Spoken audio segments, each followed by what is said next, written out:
Hey, SED 4840, it's Karen Granger. I wanted to take some time, talk about Module 4. Module 5 has been open. In Module 5, we look at chapters 13 and 14. I want to talk a little bit about 13 and 14. Real quick, Module 4, I really appreciated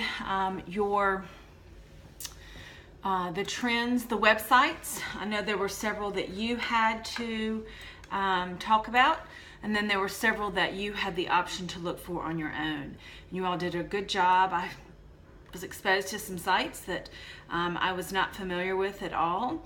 So great job on that. And then I'll be grading the Reflections Module 4 a little bit later on this afternoon, as well as the case study for Justin.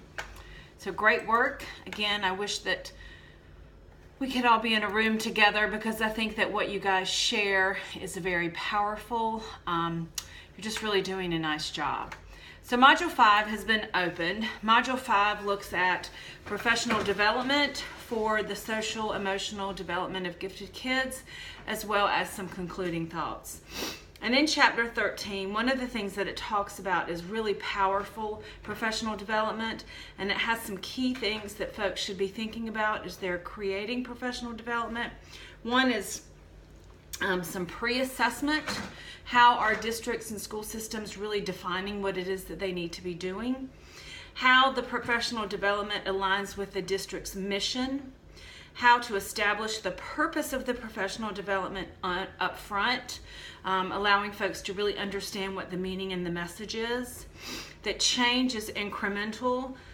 That the social emotional needs of gifted kids, it's a new construct, and so this requires all of us to learn the content. That districts should create a concept map, sort of mapping the goals and the direction of the PD. And then how are we monitoring the professional development after the implementation? There's a great chart 13.2. I have an electronic copy of the book, and I'm not sure what page it's on. It also in chapter 13 talks about the teacher standards, the things that we look at from the Council for Exceptional Children, the National Association of Gifted Kids. Then in North Carolina, we have the 6 AIG standards. And then on the higher ed end, we work with NCATE or with CAPE in defining the standards and making sure that what we're doing for our gifted kids aligns with all of those. Chapter 14 is some concluding thoughts. The authors really looked at some important themes, the primacy of experience, the importance of self, the developmental backdrop. These were some key things that were discussed throughout the book. And then the last piece of this chapter and the conclusion is the role of counselors and teachers in schools. How are we including that social emotional curriculum piece for our gifted kids? In Module 5, you're going to be doing a couple of different things. The first thing I want you to do before you read the chapters is to answer the questions under the Module 5 journal assignment, which really looks at counseling. I'm asking you to think about what services are available for your gifted kids, what issues have you seen that are specific, and then give some examples. Again, it's short, 2 paragraphs. There's an additional case study in this module. You're going to sneeze.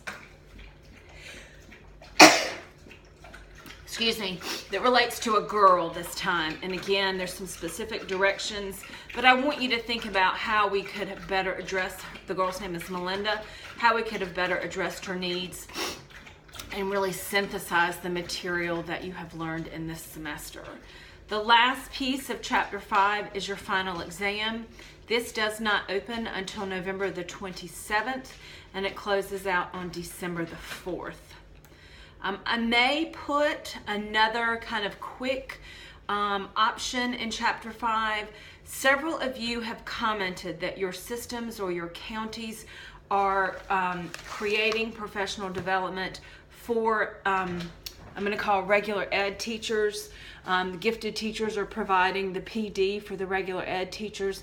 I'd love to have some comments from your systems or from you who are participating in this in your school systems. So I may put something else up. It wouldn't be graded, but it'll be a great way for us to share, and I'd have you share in a video or in an audio format. Hope y'all are doing well. I know it's the end of the semester. I think classes end Friday, December 2nd. It's been a really busy semester. You all are doing great work. I will also put some information on our Blackboard site about how you would then apply to get the AIG certification added to your license. This is now your responsibility. We don't handle that paperwork at UNC Pembroke. That is from a director from DPI. So if you have any questions, please post and ask the instructor. Thanks again for your work, and I'll see you soon.